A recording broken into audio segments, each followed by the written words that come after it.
Hello and welcome everybody in the digital land. My name is Darren Pritchard and I am in conversation today with the formidable, marvelous Black Emperor, which is Rikki Beadle-Blair. Yes, serving you, giving it you. Yeah, so today is just a brief conversation with myself and Rikki, a long-time friend and kind of idol of mine. And I always kind of get like a little rush when I talk to you, Rikki, because I am a fan as well. And then I work with you and I kind of fangirl a little bit. And then I'm like, oh, and then I was like, well, I've worked with you for so long. So, yeah, I would just like to start by saying, how are you, Rikki? How are you? Are you good? You know what? I'm really, really great. I'm really, really great. We've been through we're on a Corona coaster right now, and and I've lost people and stuff, but still, in the great scheme of things, I feel like being on nature's naughty step for a while and having to think about what I've said and done before I'm allowed to play with the other kids again. I think it's been very healthy for me and very healthy for us if we want it to be, and I want it to be. So it's been an incredible time, a change. I feel like the 21st century is just beginning, and that we're here. Like the 20th century really began in the 20s. Then, movies, talkies, whatever, and everything that happened, the jazz age and women's coming out of their corsets and all the stuff that happened in the 20s, then it seems to be the same thing this year, that this century is now beginning and the 20th century is coming to an end. And I'm really excited to be part of the 21st century.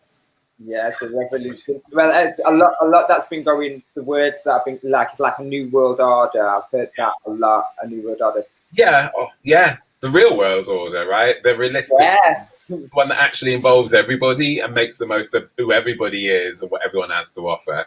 I think that potential is being laid before us, and we're ready to. I'm ready to take it. Yeah. So I want to kick off. Superbia in Manchester, which was kind of like founded by Greg, is a kind of amazing platform for kind of like a lot of queer artists that have kind of like had their first steps and their first seedlings of funding and stuff. And what I wanted to ask you is that when we did the brilliant event with your mother, I asked what question would you always like to be asked that you don't normally get asked, and you talked about your artistic process. And I just think like this platform is a perfect platform because it's a lot of artists kind of will be engaging with Superbia and watching this, and they want to know about that. And what I want to know is, we just talked about your own project. And I know your work from metrosexuality. I know you're working on Noir's arc. I know you're working schools and you're working theatres. But for your own personal Rikki Beadle-Blair project, what is it that inspires you? What is it is it an idea that you get because you work across many different mediums? How do you decide if it's going to be a song, if it's going to be a television? I just want to know about that kind of like process, about your artistic process of proceeding from an idea of going, oh, this is my idea, to I've actually made it happen. So how does that process happen for you? Well, it's kind of like being a cook and having different meals. And if you're making a pie or you're making a salad or, whatever it is you're making, it's a different taste and it's a different flavor, but it's the same principle. It's sustenance, right? It's how to make a great experience, and a great meal is a great experience, for the taste buds, whatever, and for the actual body. And so I'm really in the business of making experiences and having experiences and sharing experiences and offering experiences and encouraging that and knowing that we're experiences for each other. And so each thing I'm trying to think of, this is what I want to talk about.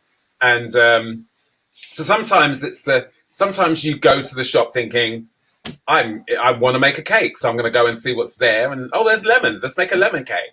And sometimes you go to the shop not knowing what's there and go, what's in season? And then you cook what's in season and what's in stock, right? And so I feel like that with my creativity. I always want to create. That's just like everyone has to eat every day or most days.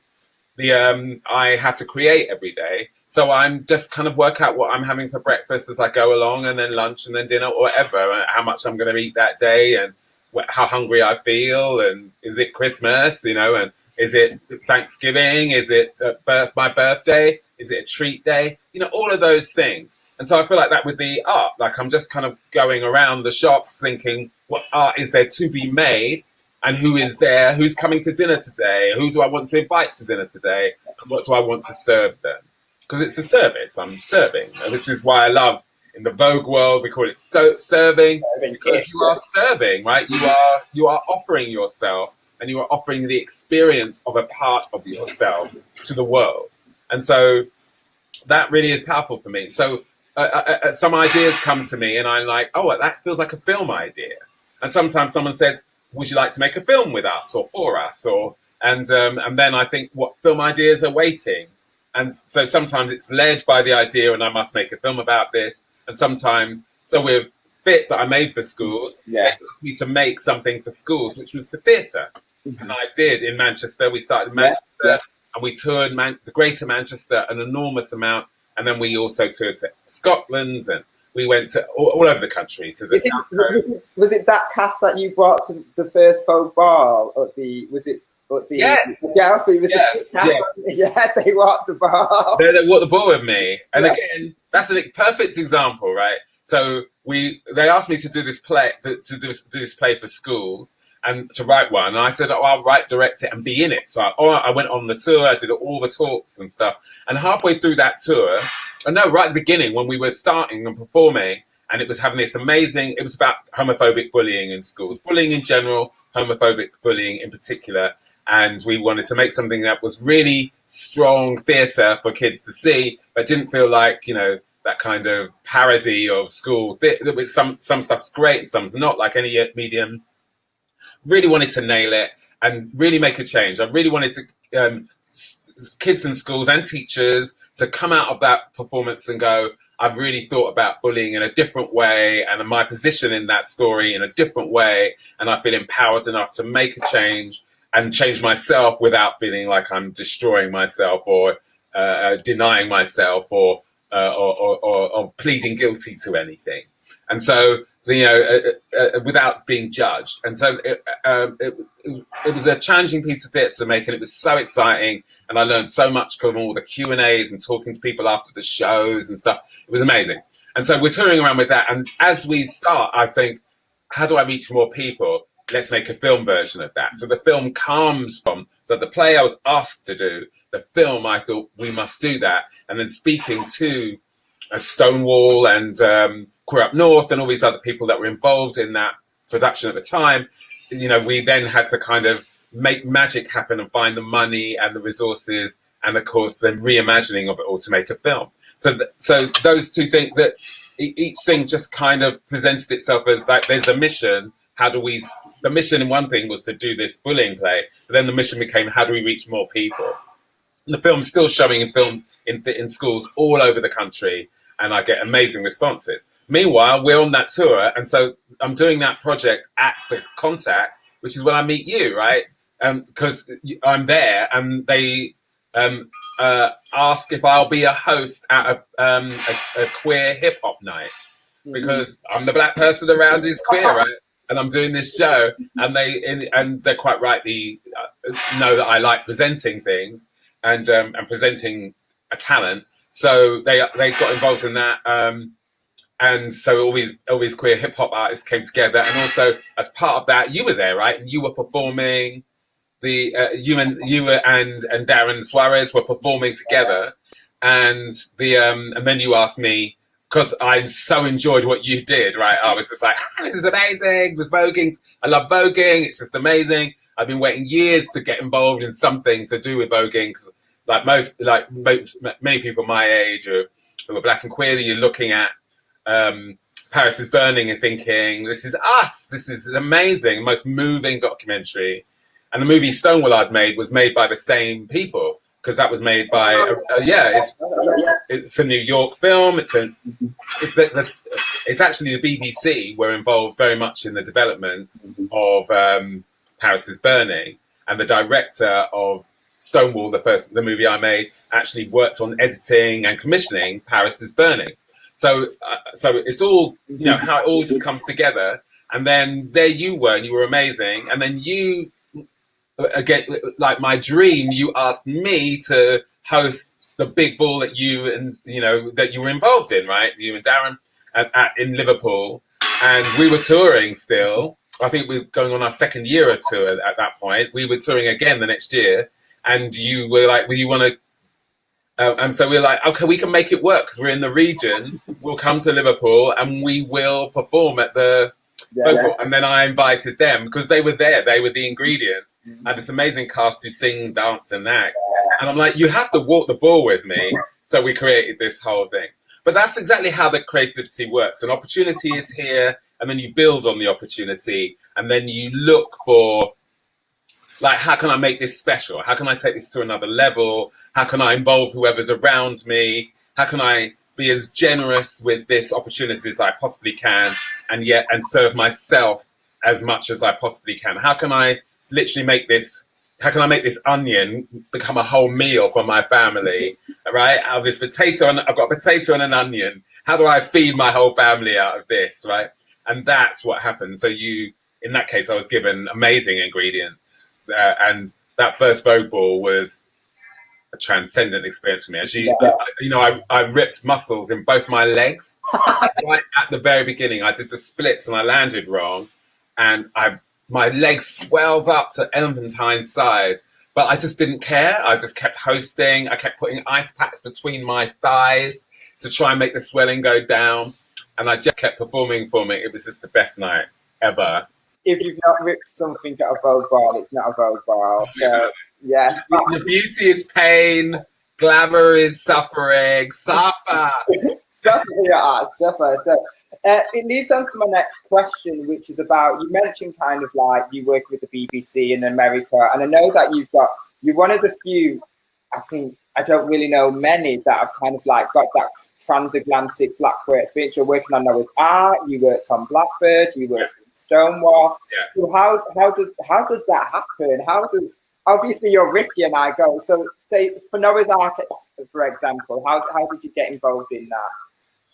Well, it's all about seizing opportunity. You know, life is all about being the ability. You know, survival is about the ability to see opportunity and act on it. And I'm increasingly trying to hone that skill because, you know, I didn't come from the center of the creative universe. I was, you know, growing up in a council estate in Southeast London.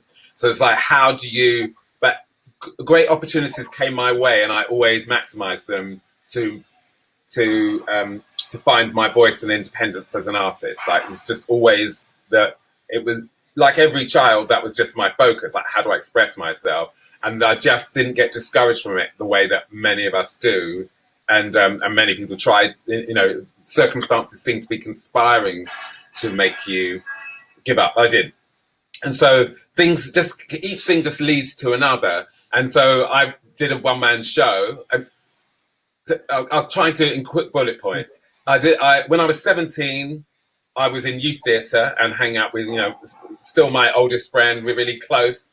We sang in a group together and we performed in a queer cabaret in Oval House in South London. One of the other performers was in drag and did a monologue about the Stonewall riots. I'd never heard of the Stonewall riots. This would have been 1978. And so it had happened 9 years before, but already people seem to be forgetting about it. I didn't ever even know about it. This guy did this amazing speech in drag, and he was booed by the audience because drag was not popular. Feminists felt that drag was... There's a school of feminism now that seems to be terrified of trans identities. There was a school of feminism that found drag misogynistic, which it can be, just like anything can be misogynistic. We live in a misogynistic society, and there are some people that operate in spaces to elevate and explore and celebrate others, and some to tear it down. So they just kind of put everybody in that basket, and who is in drag, and also, of course, the queens who started Stonewall and were in that first riot were being thrown in that basket, and it was becoming a more middle class middle class enterprise, the gay rights movement, which is important, super important. Their contribution is important, but they were making the mistake of silencing and struggling with inclusivity. So I see this performance, and it really stays with me. Years later, I've been working on my career, trying to build things, and I'm just working on the margins. Very exciting, in the fringe theatre, but and in my band, I had loads of different things going on, always did. And then I did a one-person show, and I brought up the Stonewall Riots, and my character in the one-person show gets involved in the Stonewall Riots in '69, imbued by that story I'd heard and all the studying I'd done since then.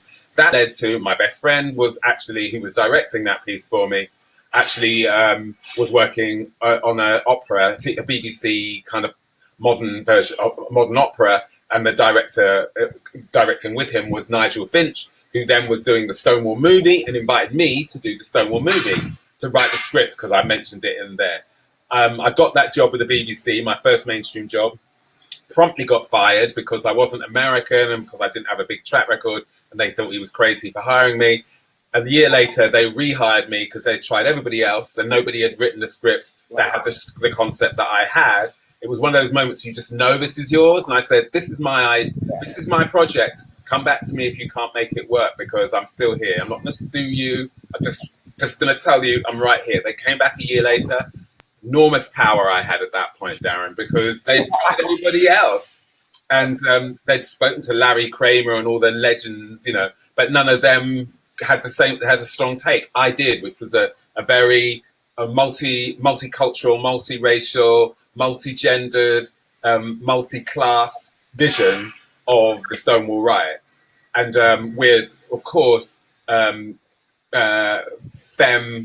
queer people at the centre of it, which is what was going on. That's the truth. Which was revolutionary at the time. Literally a revolution. Yeah. So I did that project, and so I wrote that movie, and it was a rocky road. I wasn't treated great. I wasn't invited to the set or anything like that. And I was meant to be in the movie. I had to audition for a part in my own movie. They didn't give me the part in my own movie that I'd written for myself. There was a lot of light and shade, but it was still an amazing thing that was happening to me. And then they didn't invite me to the film festivals, but I just paid for my own ticket and went to Venice. And I walked on the red carpet without being invited, and got my own accreditation. And being the only black person around in that whole environment was incredibly advantageous, actually, because there was no one. But so I just stood out. So the Italians, and I've always gotten well with Italians creatively. I've toured there a lot as a dancer and a choreographer over the years. They loved me and they asked me a million questions at the Venice Film Festival. It was an amazing event. And then from then on, everybody in the world was inviting me to places, which was incredible. And then basically through going to film festivals, I got invited to LA to talk to film people. And I did, and I went to speak at MTV Films. And at MTV Films, one of the assistants, the script editor, was this cute, tall, skinny black boy with amazing cat-like eyes, Patrick Ian Polk, who invited me, do you want to hang out tonight? I did hang out with him that night. He just came to me. He was sitting in the meeting taking notes. But afterwards, he went, do you want to hang out tonight? Because again, it's black folks together. You don't see each other in the industry. And I went out and hung out with him, and we became fast friends. He's younger than me, quite a bit younger than me, and I mentor him and encouraged him. And he was, and then he came up with, he was doing these amazing adaptations of things, like Blackbird, in fact, that no one was going to make. And then I said, why didn't you tell the story only you've come on this world to tell? And he called me from his club when I was back in England one night. He's like, I'm at I can't remember, the Catch or one of the gay clubs. And then he was saying, it's full of black gay men. We should be, there's a whole audience here that has nothing, no TV, no film. I'm going to make something for these people, for the guys who look like thugs in the day and walk around like Tupac, and then they're in a queer club at night. All of these people, the professors, all of these people that we don't see. And he made Punks, the movie, which I kind of helped him to develop, and story edited. And I'm very proud to say I'm one of the people that the film's dedicated to. And then he kind of kept going and did Noah's Ark and develops that, and we developed that together. And it's his big project. You know, I'm assisting him on those things. And then I was a staff writer and the head of the writers' room on Noah's Ark. And so that's what got my international career, me getting on the plane, going to Venice, having been lucky enough to have got a job doing Stonewall, which is an American story. So I got fired for not being an American, but I had the strongest pitch and it was my story. And so that just opened up the whole world for me and opened up America. And my determination to, turn up and be seen at these events and not just be this little quiet writer sitting at home and actually, claim my space on, I don't think I'll ever walk a red carpet again as long as I live, because I'm not interested in it, but it was an important thing to have done. And that, it all leads to one thing to the other. So my love of that, and then that leading to seeing Paris is Burning, having seen Paris is Burning, holding that in my heart, meeting you inviting me turning up in Liverpool and just throwing down and having the ripped legs and just going, I don't give a damn. I'm going to make this the best night of my life and the best night of every audience member's life that I can possibly make it. That meant you invited me back and that I did the next ball. Every year. Which was my dream, right? I just wanted to do that. So every year, no matter how busy I am, I somehow try to manage, I haven't missed one yet, somehow managed to be at the ball and somehow managed to be there. And I drive all night to get back. I mean, like, you try to get those balls on a Friday, Rikki. Because I teach every Sunday morning, and those Saturday night drives kill me. 7 hours driving, my legs are all cramped, I can't walk, and then I go to bed, and 3 hours later I teach a class. Yeah, which is a full-on 90-minute physical fitness class. But I do it twice a year or 3 or 4 times a year now. But it's all just like, the thing that's driving all of these things is, how can I serve? How can I give the audience the best experience possible? So all of the stuff I do, the costumes and I know, just the whole vibe and just trying to, the banter, all of it is just this one mission really, which is, how do I tell our stories? How do I create new stories? How do I create legends? How do we become legendary children? The whole principle is just one thing, like, how do we tell our stories and how do we serve each other and make this world better, make it a better, more exciting, more more expansive, more magical, more real and honest experience. Anything feeds the other. If you do each thing powerfully and then see the opportunities that gives you and acts on them, you never stop going. You just have to, but you can't just sit back and go, right, now I've done, it's time for the fairy godmother to take me and just, could you turn my pumpkin into a coach, please? It's not going to happen. It doesn't happen. And I think it's one thing that I've realized when you talk about, like, because I've had a good career in terms of, like, my short little career so far, but people just, like you say, the struggle and, like, when you're down and you have to get up, because you've even had a conversation with me when I've been like, I'm not doing this, and you're like, come on, Darren. And I've had those conversations a lot over the years, and it's like taking those spaces and doing that. And like with the Vogue Ball, you talk about seizing on opportunities, and we had the opportunity to see the Vogue Ball, we've had the opportunity to meet you. My house has been flown out to New York, and you've been flown out to New York through the documentary, which I mentioned, Deep In Vogue, which was on the BBC, which you're integral in. And that, again, was a project, and we had struggle after struggle after struggle to get that documentary made, and people don't realise the process. No, that's 2 years at least, isn't it? Yeah, 3 years and 3 years and lots of kind of struggle, pain, tears. People don't. So, and like you were saying, I wasn't about to, like, I was on the phone constantly to Amy and Dennis and said, this story has to be told. And I watched bits of it and it was like, it's beautiful, it's stunning. I said, some people will love it, some people will hate it. But I said, well, at the core, it's about love, so more people will get it. Yeah. Then it got sold onto the BBC. We've now got a North American distributor, which has just been, I think, signed off. I think I'm allowed to mention it, which has just been, so it's like seizing those opportunities. And what I kind of love about you is that And I think that you're a very unsung hero, and a lot of the work that has been done because I know your work back from Metro. You're going to look at all these, the stuff that you got read for back then is now the hot topic. Oh, yeah, it's metropolitan, it's metrosexual, it's all these different diverse people coming together. At that time, people don't realize you got read for that because everything was so secular. And with Fit, nobody was going into schools telling no stories. And that was brave.